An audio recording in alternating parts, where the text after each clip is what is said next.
أعوذ بالله السميع العليم من الشيطان الرجيم من همزه ونفخه ونفثه بسم الله الرحمن الرحيم إنا أعطيناك الكوثر فصل لربك وانحر إن شانئك هو الأبتر. وقال النبي صلى الله عليه وسلم إن الله كتب الإحسان على كل شيء فإذا قتلتم فأحسنوا القتلة وإذا ذبحتم فأحسنوا الذبح وليحد أحدكم شفرته فليرح ذبيحته. رواه مسلم. رب اشرح لي صدري ويسر لي أمري واحلل عقدة من لساني يفقهوا قولي اللهم رب زدني علما. قربانی کے احکام و مسائل. گزشتہ جمعہ خطبہ میں آپ نے ایک حصہ سماعت فرمایا تھا اور اسی عنوان کو آج آپ کے سامنے بیان کیا جائے گا. گزشتہ جمعہ خطبہ میں جن نکات پر گفتگو کی گئی تھی، جو اہم باتیں آپ کے سامنے رکھی گئی تھی، میں پھر ان باتوں کا ایک مرتبہ اعادہ کرتا ہوں تاکہ آپ کو آج کے اس عنوان کو سمجھنے میں سہولت ہو. جن نقطوں پر گزشتہ جمعہ خطبہ میں باتیں رکھی گئی تھی ان میں سے پہلا نقطہ کہ لفظ قربانی کا معنی اور مفہوم کیا ہے، اور آپ کو بتایا گیا تھا کہ جس چیز سے اللہ رب العالمین کا تقرب حاصل کیا جائے اسے قربانی کہا جاتا ہے. اور خصوصی طور پر اصطلاح میں ایام تشریق یوم النحر اور ایام تشریق یعنی ان 4 دنوں میں اللہ کا تقرب حاصل کرنے کے لیے بہیمۃ الانعام کو ذبح کرنا، جس کو اللہ رب العالمین نے قرآن مجید کے اندر ذکر کیا ہے، اسے قربانی کہا جاتا ہے. اسی طریقے سے دوسرا نقطہ کہ قربانی کا دستور اور قربانی کا طریقہ اللہ رب العالمین نے ہر امت پر رکھا ہے. تیسرا، اس روئے زمین میں سب سے پہلی قربانی آدم علیہ السلام کے 2 بیٹے قابیل اور حابیل کی ہوئی تھی. اور چوتھا نقطہ حضرت ابراہیم اور اسماعیل علیہ السلام کا مختصراً واقعہ جنہوں نے اس عظیم کام کو انجام دیا تھا. پانچواں نقطہ یہ بتایا گیا تھا کہ قربانی کرنا واجب ہے یا سنت. تو میں نے آپ کو بتایا تھا کہ دونوں طرف کے دلائل موجود ہیں، مگر جو سنت کہتے ہیں سنت مؤکدہ ان کے دلائل زیادہ مضبوط ہیں. اسی طریقے سے چھٹا نقطہ جو آپ کے سامنے بیان کیا گیا تھا کہ قربانی کی شرائط کیا کیا ہیں، تو میں نے آپ کو چند شرائط بتایا تھا کتاب و سنت کے حوالے سے. مثال کے طور پر قربانی میں اخلاص کا ہونا ضروری ہے، حلال مال کا ہونا ضروری ہے، بہیمۃ الانعام جو 4 قسم کے جانور کو اللہ رب العالمین نے ذکر کیا ہے انہی کو ذبح کرنا ہے، اور ہر قسم کے عیب سے پاک ہونا ہے، 2 دانت کا ہونا ہے. یہ شرائط قربانی میں آپ کو بتایا گیا تھا. اسی طریقے سے 7واں نقطہ آپ کو یہ بتایا گیا تھا کہ نبی صلی اللہ علیہ وسلم کیسے جانور کو انتخاب کیا کرتے تھے. تو یہاں پر بھی آپ کو کئی باتیں بتائی گئی تھی کہ نبی صلی اللہ علیہ وسلم جن جانور کو انتخاب کرتے تھے وہ چتکبرے رنگ کے یعنی کالے اور سفید رنگ جو جانور ہوا کرتا تھا اس کو آپ صلی اللہ علیہ وسلم انتخاب کیا کرتے تھے، اور موٹے ہوتے تھے وہ جانور، اور اسی طریقے سے سینگ والے جانور ہوتے تھے، قیمتی جانور ہوتے تھے. 8واں نقطہ آپ کے سامنے یہ بتایا گیا تھا کہ ایک بکرا کیا تمام اہل خانہ کی طرف سے کافی نہیں ہے. حالانکہ یہاں پر اس بات کی بھی تفصیلی بات آئی تھی کہ اگر کوئی انسان ایک گھر میں 4 5 6 قربانی کرنا چاہے تو کر سکتے ہیں، کیونکہ نبی صلی اللہ علیہ وسلم نے حجۃ الوداع کے موقع پر 100 اونٹوں کی قربانیاں کی تھیں. لیکن اگر کوئی اعتراض کرے کہ ایک بکرا ایک گھر والے کی طرف سے کافی نہیں ہے تو یہ محل نظر ہے، کیونکہ حدیث اس کی وضاحت موجود ہے۔ اسی طریقے سے قربانی میں جو شرکت ہے، مثال کے طور پر بیل میں 7 افراد شریک ہو سکتے ہیں، اونٹ میں 10 افراد شریک ہو سکتے ہیں۔ اسی طریقے سے قربانی کے کتنے دن ہیں، 10واں نقطہ آپ کو بتایا گیا تھا کہ قربانی کے کل 4 دن ہیں، یعنی ذی الحجہ مہینے کی 10 تاریخ سے 13ویں تاریخ تک۔ تو یہ 10 نقطے آپ کے سامنے کتاب و سنت کے حوالے سے باتیں رکھی گئی تھی۔ آج میں آپ کے سامنے جو بات بتانا چاہتا ہوں یہ 4-5 نقطے ہیں۔ ان میں سے پہلا نقطہ یہ ہے کہ انسان، کون ایسا انسان ہے جو ذبح کرے گا۔ ذبح کرنے کے بارے میں شریعت ہمیں اور آپ کو کیا رہنمائی کر رہی ہے؟ تو حضرت انس بن مالک رضی اللہ تعالی عنہ کی حدیث، جس کو امام بخاری رحمہ اللہ نے نقل کیا ہے، حدیث نمبر 5558 میں فرماتے ہیں، انس بن مالک فرماتے ہیں کہ ضحى النبی صلی اللہ علیہ وسلم بکبشین ابلحین، نبی صلی اللہ علیہ وسلم نے 2 چتکبرے میڈھے کو اپنے ہاتھ سے قربانی کی۔ یہ نبی صلی اللہ علیہ وسلم کا عمل تھا۔ یہ حدیث ہمیں اور آپ کو بتلا رہی ہے کہ انسان کو اپنے ہاتھ سے قربانی کرنا چاہیے۔ کیا کوئی انسان خود اگر قربانی نہیں کر رہا ہے بلکہ اپنا نائب کسی کو بنا رہا ہے اور دوسرا شخص قربانی کرتا ہے تو کیا شریعت اس کے بارے میں رہنمائی کرتی ہے؟ تو یقیناً شریعت اس کے بارے میں بھی رہنمائی کرتی ہے۔ حضرت علی رضی اللہ تعالی عنہ فرماتے ہیں، صحیح مسلم 1317 نمبر کی حدیث ہے، حجۃ الوداع کے موقع پر جو میں نے بتایا کہ آپ صلی اللہ علیہ وسلم نے 100 اونٹوں کی قربانیاں کی تھی، تو 63 اونٹ کو آپ نے اپنے ہاتھ سے ذبح کیا تھا اور باقی 37 اونٹ کو حضرت علی کے حوالے کیا اور کہا امرنی رسول اللہ صلی اللہ علیہ وسلم ان اقوم علی بدنہ، مجھے رسول اللہ صلی اللہ علیہ وسلم نے حکم دیا کہ قربانی کے جانور کے پاس میں کھڑے رہوں، اور بعض روایت سے کہ ذبح کرنے کا بھی حکم دیا، اس کے گوشت کو تقسیم کروں اور اس کے گوشت کو قصاب کو نہ دوں، اس بات کا مجھے نبی صلی اللہ علیہ وسلم نے حکم دیا۔ تو اس سے پتہ چلتا ہے کہ انسان خود ذبح کرے، دوسرے کو بھی اگر نائب بنا کر ذبح کرنا چاہتا ہے تو یہ بھی درست ہے۔ یہاں تک کہ اگر کوئی خاتون، کوئی عورت قربانی کے جانور کو ذبح کرنا چاہتی ہے تو اس کے لیے بھی دلیل موجود ہے۔ صحیح بخاری کتاب الاضاحی کے اندر، صحیح بخاری کتاب الاضاحی کے اندر یعنی قربانی کا جو چیپٹر ہے اس میں ایک باب ہے، باب من ذبح ضحیۃ غیری، جس نے دوسرے کی قربانی ذبح کی، یہ باب کا عنوان ہے۔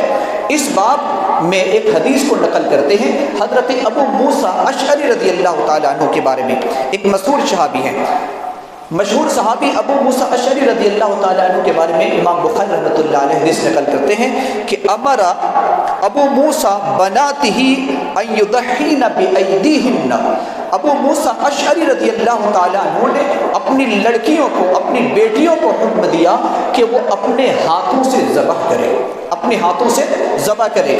اس سے کیا مسئلہ نکلتا ہے کہ قربانی کا جانور آپ خود ذبح کر سکتے ہیں، دوسرے سے ذبح کروا سکتے ہیں، اگر کوئی خاتون ذبح کرنا چاہے تو وہ بھی ذبح کر سکتی ہے، اور اس کے دلائل کتاب و سنت میں موجود ہیں۔ دوسرا مسئلہ آج کے اس عنوان کا کہ آداب قربانی کیا ہے، قربانی کے آداب کیا ہے؟ تو قربانی کے بہت سے آداب ہیں، ان میں سے اہم پہلا ادب یہ ہے کہ انسان جس ہتھیار سے، جس چھری سے ذبح کرے اسے تیز کر لے۔ اللہ کے رسول صلی اللہ علیہ وسلم کی حدیث صحیح مسلم کی ہے، 1955 نمبر کی حدیث ہے۔ شداد ابن اوس رضی اللہ تعالی عنہ فرماتے ہیں کہ اللہ کے رسول صلی اللہ علیہ وسلم نے فرمایا ان اللہ کتب الاحسان علی کل شیء، اللہ نے حسن سلوک کو، اچھے طریقے کو ہر چیز پر فرض کیا ہے۔ فَإِذَا قَتَلْتُمْ فَأَحْسِنُوا الْقِتْلَةَ، جب تم کسی کو قتل کرو قصاص کے طور پر تو اچھے طریقے سے قتل کرو. وَإِذَا ذَبَحْتُمْ فَأَحْسِنُوا الذَّبْحَ، اور جب تم جانور کو ذبح کرو تو اچھے طریقے سے ذبح کرو. وَلْيُحِدَّ أَحَدُكُمْ شَفْرَتَهُ، اور تم میں سے ہر ایک کو چاہیے کہ اپنی چھری کو تیز کر لے. فَلْيُرِحْ ذَبِيحَتَهُ، اور اپنے ذبیحہ کو آرام پہنچائے. اللہ کے رسول صلی اللہ علیہ وسلم کے پاس ایک جانور کو لایا گیا. آپ صلی اللہ علیہ وسلم نے ام المومنین عائشہ صدیقہ رضی اللہ تعالی عنہا سے کہا کہ عائشہ چھری کو تیز کر کے ہمارے پاس لاؤ. لہٰذا سب سے پہلا ہمیں اور آپ کو دیکھنا ہے کہ جس چھری سے ہم اور آپ ذبح کر رہے ہیں وہ نہایت تیز اور دھاردار ہو تاکہ جانور کو کوئی تکلیف نہ پہنچے. اسی طریقے سے ہمارے یہاں کا ایک دستور ہے کہ قصاب کو بلایا جاتا ہے اور اس کے منہ کو پھاڑ کر کے جبرن پانی پلایا جاتا ہے. جانور کو جبرن پانی پلایا جاتا ہے. یہ جانور کے ساتھ ظلم ہے، یہ جانور کے ساتھ ظلم ہے، کیونکہ آپ پانی اگر رکھ دیے اس کی مرضی ہے تو وہ خود پیے، آپ اس کے منہ کو پھاڑ کر کے پانی ڈال رہے ہیں، یہ بہت بڑا جرم ہے اس کے ساتھ اور ظلم بھی ہے. لہٰذا ایسا کرنے سے آپ اجتناب کریں. ٹھیک ہے، اگر آپ کو پانی پلانا ہے آپ ایک برتن میں رکھ دیں، اس کی مرضی ہوگی تو پیے گا اور مرضی نہیں ہوگی تو آپ جبرن اس کو پانی نہ پلائیں. اسی طریقے سے جس وقت جانور کو چھری چلایا جائے تو یاد رہے کہ چھری چلانے والے کا رخ اور چھری کا رخ مغرب کی جانب ہو. ظاہر سی بات ہے کہ جب آپ مغرب کی جانب اپنا چہرہ کریں گے تو اس جانور کا چہرہ یعنی اس جانور کا جو چہرہ ہوگا وہ آپ کے بائیں جانب ہوگا اور اس کا پورا جسم آپ کے داہنے جانب ہوگا، اور اس طریقے سے آپ اس کو ذبح کریں گے. اور ایک طریقہ یہ ہے کہ ذبح کرنے سے پہلے بہت سارے لوگ سوال کرتے ہیں کہ ذبح کرنے سے پہلے کون سی دعا پڑھی جائے. 4-5 دعائیں حدیث میں موجود ہیں، لیکن سب سے آسان دعا جو ہر انسان پڑھ سکتا ہے، ہر انسان اس دعا کو پڑھ کر ذبح کر سکتا ہے. آپ کی نیت میں یہ ضرور ہے کہ ہم اس جانور کو ذبح کر رہے ہیں تو کس کی طرف سے کر رہے ہیں. اب وہاں پر صرف اللہ کے رسول صلی اللہ علیہ وسلم سے جو ایک حدیث ثابت ہے، سب سے مضبوط حدیث صحیح بخاری کی اور صحیح مسلم کی. صحیح بخاری 5558 اور یہی حدیث 5087 صحیح مسلم میں مروی ہے. دعا کیا ہے؟ اللہ کے رسول صلی اللہ علیہ وسلم یسمی و یکبر فذبحہما بیدہ، یعنی اللہ کے رسول صلی اللہ علیہ وسلم بسم اللہ پڑھتے تھے اور اللہ اکبر پڑھتے تھے. تو سب سے بہترین دعا جو صحیح بخاری اور صحیح مسلم سے مروی ہے اور ہر انسان کو یاد ہے، بسم اللہ واللہ اکبر. بس بسم اللہ واللہ اکبر آپ پڑھیں اور جانور کو ذبح کر دیں. اور دلیل کے اعتبار سے یہ سب سے مضبوط دلیل ہے صحیح بخاری اور صحیح مسلم کی. اس کے علاوہ بھی کئی دعائیں ہیں، اگر آپ وہ دعائیں یاد ہے تو آپ ان دعاؤں کو بھی پڑھ سکتے ہیں. کئی حدیث کے اندر نبی صلی اللہ علیہ وسلم نے خود اپنا نام بھی لیا ہے، آپ اپنا نام بھی لے سکتے ہیں. کہنے کا مطلب ہے کہ ہر وہ انسان جس کو یہ دعا آسان ہو اور ہر انسان پڑھ سکتا ہے وہ بسم اللہ واللہ اکبر ہے. کسی اور سے پوچھنے کی ضرورت نہیں ہے، آپ ذبح کر دے سکتے ہیں.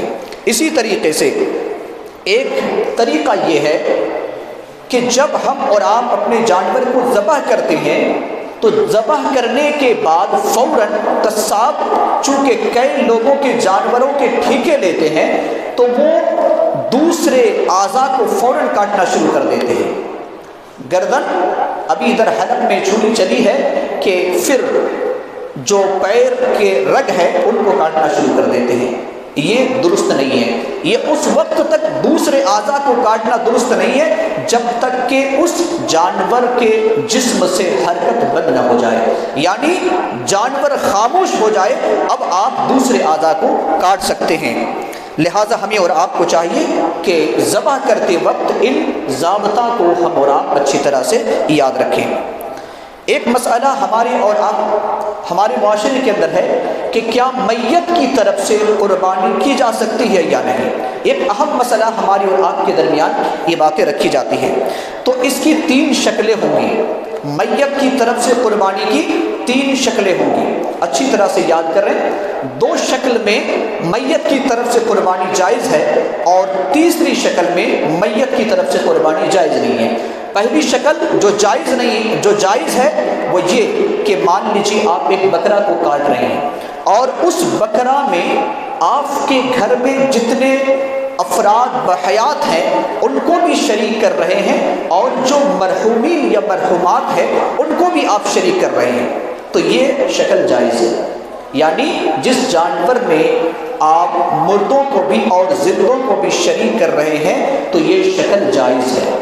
دوسری شکل، اگر مرنے والا چاہے مرحوم ہو یا مرحومہ ہو، مرنے والا یا مرنے والی، اگر وہ وصیت کر کے گئے ہیں کہ ذبح آپ کو کرنا ہے، میری موت کے بعد تم ہر سال جب تک زندہ رہو گے میری طرف سے ذبح کرو گے، یہ وصیت ہے اور وصیت کو وارثین کی ذمہ داری ہے کہ وصیت پوری کرے۔ لہٰذا اگر مرنے والا مرنے سے پہلے وصیت کی ہے کہ میری طرف سے قربانی کرنا، تو پھر ایسی صورت میں قربانی آپ کو کرنی ہے اور یہ بھی جائز صورت ہے۔ تیسری صورت، نہ تو حیات لوگوں کو شریک کیا جا رہا ہے نہ میت کی طرف سے کوئی وصیت ہے، اب ہم مطلق طور پر قربانی کو میت کی طرف سے کر رہے ہیں، کوئی اپنے والد کی طرف سے، کوئی اپنے والدہ کی طرف سے، کوئی اپنے بھائی کی طرف سے، بہن کی طرف سے، تو یاد رکھیں کہ یہ شکل جائز نہیں ہے، یہ شکل جائز نہیں ہے۔ مطلق میت کی طرف سے قربانی کرنا جائز اور درست نہیں ہے، اور جو حدیثیں اس ضمن میں یا اس کی تائید میں پیش کی جاتی ہے وہ انتہائی ضعیف درجے کی حدیث ہے، لہذا یاد رکھیں کہ مطلقاً میت کی طرف سے قربانی جائز اور درست نہیں ہے۔ چوتھا مسئلہ گوشت کی تقسیم کا ہے۔ بہت سارے لوگ اس کے بارے میں بھی سوال کرتے ہیں کہ گوشت کو کس طریقے سے ہم تقسیم کریں۔ بعض لوگ کہتے ہیں کہ گوشت کو 3 حصوں میں تقسیم کیا جائے۔ یاد رہے کہ امام ابو حنیفہ رحمہ اللہ کا یہ قول ہے، یا اس کی طرف اس قول کو منسوب کیا جاتا ہے کہ امام ابو حنیفہ رحمہ اللہ نے کہا ہے کہ قربانی کے گوشت کو 3 حصوں میں تقسیم کرو۔ لیکن جب ہم اور آپ قرآن اور حدیث کا مطالعہ کرتے ہیں، قرآن کے اندر کم سے کم 2 آیتیں ملتی ہیں، سورۃ الحج آیت نمبر 28، سورۃ الحج آیت نمبر 36، 28 اور 36 سورۃ الحج کے اندر ہے۔ اللہ رب العالمین نے وہاں پر کھلے لفظوں میں کہا ہے فَكُلُوا مِنْهَا وَأَطْعِمُوا الْبَائِسَ الْفَقِيرَ، فَكُلُوا مِنْهَا قربانی کے گوشت کو کھاؤ، وَأَطْعِمُوا الْبَائِسَ الْفَقِيرَ جو محتاج اور بھوکے لوگ ہیں ان کو تم کھلاؤ۔ یہ پہلی آیت ہے۔ دوسری آیت جو 36 نمبر کی آیت ہے فَكُلُوا مِنْهَا وَأَطْعِمُوا الْقَانِعَ وَالْمُعْتَرَ، تم خود کھاؤ قربانی کا گوشت، اور جو قانے ہیں، قانے کہا جاتا ہے ضرورت مند ہے، قربانی کسی وجہ سے وہ نہیں دے پائے لیکن وہ لوگوں کے پاس بول بھی نہیں سکتے، لوگوں کے دروازے پر جاتے بھی نہیں ہیں، اس کو کہا جاتا ہے قانے، اور اللہ نے لفظ قانے کو پہلے لایا ہے، یعنی قناعت کرنے والا، قربانی نہیں دے پایا کسی وجہ سے، کوئی مجبوری تھی تو تم پہلے اس کا خیال کرو۔ اور اس کے بعد والمعتر، معتر کا مطلب ہوتا ہے جو آپ کے دروازے پر آ کر کے گوشت مانگتا ہے۔ لہٰذا ہمیں اور آپ کو یاد رہے کہ جو قناعت کرنے والا ہے اس سے ہم اور آپ خصوصی طور پر اپنے قربانی کا گوشت پہنچائیں۔ اور اسی طریقے سے یہ تو قرآن کی 2 آیتیں ہیں، حدیث بھی کئی حدیثیں موجود ہیں، ان میں سے ایک حدیث صحیح مسلم 1971 نمبر کی ہے۔ ام المومنین عائشہ صدیقہ رضی اللہ تعالی عنہا فرماتی ہیں کہ قربانی کے دن قربانی گاہ میں کچھ دیہاتی لوگ آئے اور بڑے کمزور تھے، چل نہیں پا رہے تھے، یعنی بھوک کے مارے چل نہیں پا رہے تھے، صحیح مسلم کی روایت ہے، اور نبی صلی اللہ علیہ وسلم نے ان لوگوں کو دیکھا، خانہ بدوش کو، ان دیہاتیوں کو دیکھا، اور پھر نبی صلی اللہ علیہ وسلم نے منع فرما دیا اور کہا کہ 3 دن ہی تک قربانی کے گوشت کو رکھا کرو، اس سے زیادہ تمہیں رکھنے کی اجازت نہیں ہے۔ 3 دن تک اس سے زیادہ رکھنے کی اجازت آپ صلی اللہ علیہ وسلم نے نہیں دی، لیکن آہستہ آہستہ مدینے میں جب لوگوں کے حالات سدھر گئے اور ہر گھر میں قربانیاں ہونے لگیں، اکثر گھر قربان کرنے لگے، تو اللہ کے رسول صلی اللہ علیہ وسلم نے فرمایا انما نہیتکم من اجل الدافۃ التي دفت فکلوا وادخروا وتصدقوا. حالات کو میں نے مد نظر رکھتے ہوئے تمہیں 3 دن سے زیادہ گوشت رکھنے سے منع کیا تھا، لیکن حالات تبدیل ہو چکے ہیں، لہٰذا تم خود کھاؤ، ذخیرہ اندوزی کرو اور صدقہ بھی کرو. آپ صلی اللہ علیہ وسلم نے کہا کہ صدقہ بھی کرو.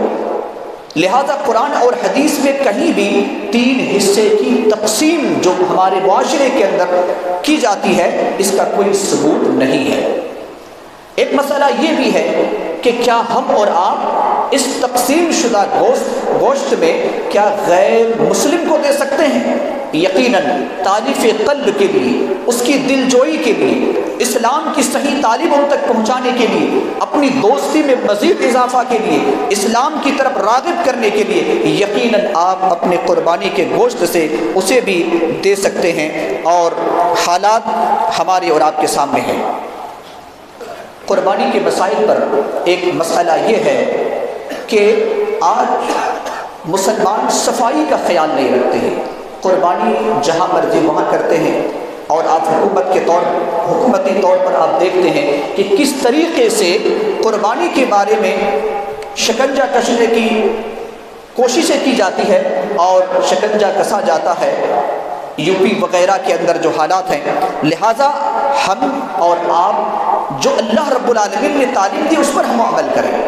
اللہ رب العالمین نے سورۃ البقرہ آیت نمبر 222 میں فرمایا ہے کہ اللہ رب العالمین صاف صفائی رکھنے اور رہنے والے کو پسند کرتا ہے. جو صفائی پسند ہو اللہ بھی اسے پسند کرتا ہے. اور حدیث پاک ہے صحیح مسلم، ابو موسیٰ اشعری رضی اللہ تعالیٰ عنہ فرماتے ہیں کہ اللہ کے رسول صلی اللہ علیہ وسلم نے فرمایا، صحیح مسلم 223 نمبر کی حدیث ہے، الطہور شطر الایمان، پاکیزگی آدھا ایمان ہے، پاکیزگی نصف ایمان ہے. گویا کہ شریعت کا آدھا حصہ پاکیزگی ہے. لہٰذا ہم اور آپ جس وقت اپنے جانور کو ذبح کریں، خون ہو یا چربی ہو یا چمڑے ہو، کھال وغیرہ جو کچھ بھی ہو، ہم بہت ہی احتیاط سے کریں، کیونکہ ہمارے مذہب نے ہمیں اس بات کی تعلیم دی ہے کہ ہم صفائی پسند بنیں اور اسلام کی جو صحیح تصویر ہے اسے لوگوں کے سامنے پیش کریں. اسی طریقے سے ایک مسئلہ جو چونکہ آج کل سوشل میڈیا کا دور ہے، لوگ قربانی کرنے سے پہلے جانور خریدتے ہیں، اس کی تصویر کشی کرتے ہیں، پھر جس وقت ذبح کرتے ہیں ویڈیو بناتے ہیں، گوشت کاٹنے والے کی ویڈیو بناتے ہیں. یاد رہے یہ سب اجتناب کریں، ان تمام اعمال سے اجتناب کریں، ان تمام چیزوں سے اجتناب کریں، کیونکہ ان چیزوں میں کہیں نہ کہیں ریاکاری موجود ہے. اور پھر اس کو جب آپ وائرل کریں گے سوشل میڈیا میں، ایک مسلم سے دوسرے مسلم، وہاں سے غیر مسلم، اور نہ جانے کہاں سے کہاں تک یہ بات پہنچے گی. لہذا ایک عبادت ہے قربانی، اور یہ قربانی اپنے حد تک محدود رکھیں، اور ہرگز نہ ویڈیو نکالیں اور نہ ہی تصویر کشی کریں اور نہ ہی سوشل میڈیا پر وائرل کریں. ان تمام آداب کو ہماری اور آپ کی ذمہ داری ہے کہ ہم اور آپ اس کو ملحوظ رکھیں اور ان آداب کو ملحوظ رکھتے ہوئے قربانی کو انجام دیں. اب میں چونکہ آداب عید الاضحیٰ کی چند باتیں آپ کے سامنے کرنا چاہتا ہوں. عید الاضحیٰ بھی قریب ہے تو ہر ایک انسان کو معلوم ہے، پھر بھی یاد دہانی کے طور پر میں آپ کے سامنے کہنا چاہتا ہوں کہ آداب عیدین میں سے ایک ادب یہ ہے کہ انسان غسل کرے، نیا کپڑا یا جو اچھا لباس ہو وہ پہنے، خوشبو میسر ہو تو خوشبو کا استعمال کرے، اور آتے وقت کچھ کھائے بغیر آئے، کچھ نہ کھائے. یعنی عید الاضحیٰ کا یہ طریقہ تھا نبی صلی اللہ علیہ وسلم کا کہ آپ کچھ بھی نہیں کھاتے تھے اور عید الاضحیٰ کی نماز ادا کرنے کے لیے آتے تھے. جبکہ عید الفطر میں اس کے برعکس کھجور کھا کر آیا کرتے تھے، لہٰذا کچھ بھی نہ کھائے اور عید الاضحیٰ کی نماز ادا کرنے کے لیے آئے۔ یہ نبی صلی اللہ علیہ وسلم کا مسلوب طریقہ ہے، اور اسی طریقے سے راستے کو بدل کر کے آنا اور جانا ہے، اور خاص طور سے آتے جاتے وقت تکبیرات کے جو کلمات ہیں ان کو ادا کرتے رہیں، چونکہ ابھی جو بہترین ایام گزر رہے ہیں ان ایام میں بھی تکبیرات کے کلمات کو ادا کرنا ہے، جاتے وقت بھی، یہاں تک کہ ذی الحجہ مہینے کی 13ویں تاریخ کے عصر کی نماز تک تکبیرات کو ادا کرنا ہے، ذی الحجہ مہینے کی۔ اب اگر نہیں سمجھ میں آ رہا ہے تو انگریزی مہینے کے جب تک آپ عصر کی نماز نہیں پڑھ لیتے ہیں اس وقت تک آپ تکبیرات کے کلمات کو ادا کرتے رہیں۔ اللہ اکبر اللہ اکبر اللہ اکبر، لا الہ الا اللہ واللہ اکبر، اللہ اکبر وللہ الحمد۔ اور اسی طریقے سے عورتیں بھی عید الاضحیٰ یا عید الفطر کی نماز ادا کرنے کے لیے آئیں، کیونکہ اللہ کے رسول صلی اللہ علیہ وسلم نے خصوصی طور پر عورتوں کو بھی حکم دیا۔ ام عطیہ رضی اللہ تعالی عنہ جو ایک مشہور صحابیہ ہیں، وہ کہتی ہیں اے اللہ کے رسول صلی اللہ علیہ وسلم، ہماری بعض بہنیں ایسی ہیں، بعض خواتین ایسی ہیں جن کے پاس چادریں نہیں ہیں، جن کے پاس برقع نہیں ہے، پہننے یعنی حجاب کے طور پر استعمال کرنے کی کوئی چیز نہیں ہے۔ ام عطیہ کو نبی صلی اللہ علیہ وسلم نے فرمایا کہ جس بہن کے پاس، جس خاتون کے پاس چادر ہے، وہ چادر اپنی چادر میں اپنی بہن کو لپیٹ کر کے لے کر آئے، لیکن اسے بھی گھر میں رہنے کی اجازت نہیں ہے۔ یہ اللہ کے رسول صلی اللہ علیہ وسلم نے فرمایا۔ اور نبی صلی اللہ علیہ وسلم نے یہاں تک فرمایا کہ کوئی حیض اور نفاس والی عورت ہے تو اسے بھی گھر میں رہنے کی اجازت نہیں ہے، اسے بھی ضرور نکلنا ہے، لیکن وہ نماز ادا نہیں کرے گی، وہ عید سے دور رہے گی، مسلمانوں کی دعاؤں میں وہ شریک ہوگی۔ یاد رہے کہ وہ آئے اور عید الاضحیٰ کی نماز ادا نہ کرے، بلکہ عید سے دور رہے، اس کے لیے کوئی مخصوص جگہ ہو جہاں پر وہ آ کر بیٹھے، خطبات کو سنیں، دعاؤں میں شریک ہو۔ اللہ کے رسول صلی اللہ علیہ وسلم نے یہ تعلیم دی ہے، اور ان تعلیمات سے ہمیں اور آپ کو معلوم ہوتا ہے کہ عید الفطر یا عید الاضحیٰ کے دن جس طریقے سے مرد حضرات اپنے گھروں سے نکلتے ہیں، عورتوں کو بھی گھر میں رہنے کی اجازت نہیں ہے۔ مسلمانوں کی عیدگاہیں بڑی ہے، مسجدیں بڑی ہیں، سنگ مرمر کے نہ جانے کتنے انتظامات کیے جاتے ہیں، حکومتی طور پر کتنے انتظامات کیے جاتے ہیں، یہ بات کیوں نہیں رکھی جاتی ہے کہ عورتوں کو بھی عید الفطر اور عید الاضحیٰ کی خوشی میں شریک ہونے کا حق ہے۔ اللہ کے رسول صلی اللہ علیہ وسلم نے یہ نہیں کہا کہ تم گھر میں رکھو۔ جب مجبوریاں پیش کی گئی، ام عطیہ نے مجبوری پیش کی اور کہا کہ اللہ کے رسول ہمارے بعض بہنوں کے پاس چادر نہیں ہے، یہ مجبوری تھی، پھر بھی آپ نے نہیں کہا کہ چادر نہیں ہے تو تم اسے گھر میں رہنے دو۔ نبی صلی اللہ علیہ وسلم نے کہا جس کے پاس چادر ہے، جس کے پاس حجاب ہے، اپنی چادر میں اس کو لپیٹ کر لائے، لیکن اسے گھر میں رہنے کی اجازت نہیں ہے۔ اللہ رب العالمین سے دعا کرتے ہیں کہ اللہ رب العالمین ہم تمام لوگوں کی قربانیوں کو قابل قبول فرمائے، ہماری قربانیوں کو اللہ رب العالمین آخرت میں ذریعہ نجات بنائے۔ الہ العالمین ہماری عبادتوں کو قبول فرما۔ الہ العالمین ان ایام میں جنہوں نے تیری عبادت کی ہے، تجھے راضی کرنے کے لیے ہر قسم کی کوششیں کی ہے، کسی نے روزہ رکھا ہے، کسی نے اور دیگر عبادتیں کی ہے، اے اللہ تو ان عبادت کی اہمیت کو بڑھاتے ہوئے مقبول اور منظور فرما لے۔ الہ العالمین جب تک ہم زندہ رہیں ایمان اور اسلام کی حالت میں زندہ رکھ، جو ہم میں سے بیمار ہے اے اللہ تو انہیں شفاء کاملہ اور صحت عاجلہ نصیب فرما۔ الہ العالمین جو جس پریشان حال میں مبتلا ہے اے اللہ تو ان کی پریشانی کو دور فرما دے۔ رب کریم ہمارے مرحومین اور مرحومات کی قبر کو نور سے منور فرما دے، جنت الفردوس میں اعلیٰ مقام نصیب عطا فرما۔ رب کریم جس دن اپنے پاس بلا ایمان اور اسلام کی حالت میں بلا۔ آمین۔ بارک اللہ لنا ولکم فی القرآن العظیم ونفعنا وإیاکم بالآیات والذکر الحکیم، انہ تعالی جواد کریم ملک الرحیم۔